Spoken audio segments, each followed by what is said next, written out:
लक्ष्मी, जब मैं मनुष्य के हृदय को देखता हूं तो वहां एक गहरी उलझन दिखाई देती है।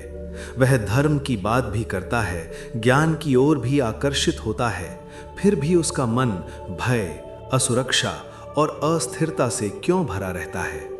ऐसा क्या है जो वो बार बार सुनता है पर वास्तव में समझ नहीं पाता? नारायण, मनुष्य ने सुनने और समझने के बीच का सेतु खो दिया है। वह शब्दों को ग्रहण करता है पर अर्थ को नहीं। धर्म उसके लिए आचरण नहीं रहा, केवल जानकारी बन गया है, और ज्ञान अनुभव नहीं रहा, केवल संग्रह बन गया है।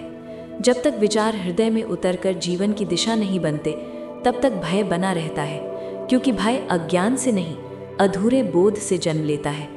जो समझ लिया जाता है वो डराता नहीं, जो केवल सुना जाता है वही भीतर कंपकंपी पैदा करता है।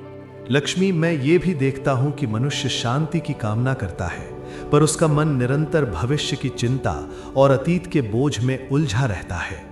वो वर्तमान में टिक क्यों नहीं पाता, जबकि जीवन तो केवल वहीं घटित होता है? नारायण, क्योंकि मनुष्य ने समय को समझने के बजाय उससे लड़ना सीख लिया है। वह भविष्य को नियंत्रित करना चाहता है और अतीत को बदलना चाहता है। इसी संघर्ष में उसका वर्तमान क्षीण हो जाता है। वर्तमान में टिकने के लिए साहस चाहिए, क्योंकि वहाँ कोई कल्पना नहीं, कोई बहाना नहीं, केवल स्वयं से सामना होता है। जो आत्मा स्वयं से आंख मिला लेती है वही वर्तमान में टिक पाती है, और उसी क्षण उसे शांति का अनुभव होता है। शांति कोई अवस्था नहीं, वह आत्मस्वीकृति का परिणाम है। लक्ष्मी, एक और गूढ़ बात मैं देखता हूँ। मनुष्य संबंध चाहता है, प्रेम चाहता है, साथ चाहता है, फिर भी भीतर अकेलापन क्यों बढ़ता जा रहा है? लोग पास होकर भी दूर क्यों हैं? नारायण, क्योंकि मनुष्य ने संबंधों को भी उपयोग की दृष्टि से देखना शुरू कर दिया है।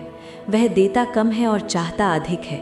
प्रेम उपस्थिति मांगता है, ध्यान मांगता है, और जब मनुष्य स्वयं अपने भीतर अनुपस्थित रहता है तो वह दूसरे के साथ भी उपस्थित नहीं हो सकता।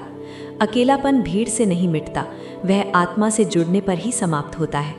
जो स्वयं के साथ शांत नहीं, वह किसी भी संबंध में पूर्ण नहीं हो सकता। लक्ष्मी, मनुष्य बार बार कहता है कि वह सही और गलत में उलझ गया है, निर्णय लेना कठिन हो गया है। मार्ग स्पष्ट क्यों नहीं दिखाई देता? नारायण, क्योंकि उसने विवेक को शांत कर दिया है और इच्छाओं को मुखर बना दिया है।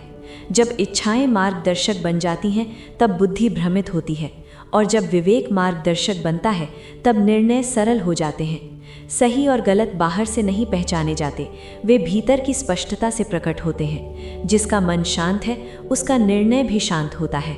लक्ष्मी, अंत में मैं ये जानना चाहता हूँ कि यदि मनुष्य वास्तव में जीवन का सार समझना चाहे तो उसे सबसे पहले किस दिशा में देखना चाहिए? नारायण, उसे सबसे पहले स्वयं की ओर देखना चाहिए, बिना भय, बिना सजावट, बिना तुलना के। क्योंकि जब मनुष्य स्वयं को जान लेता है तब संसार अपने आप समझ में आने लगता है।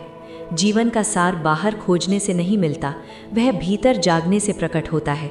और जिस क्षण आत्मा जागती है उसी क्षण जीवन बोझ नहीं, एक पवित्र यात्रा बन जाता है।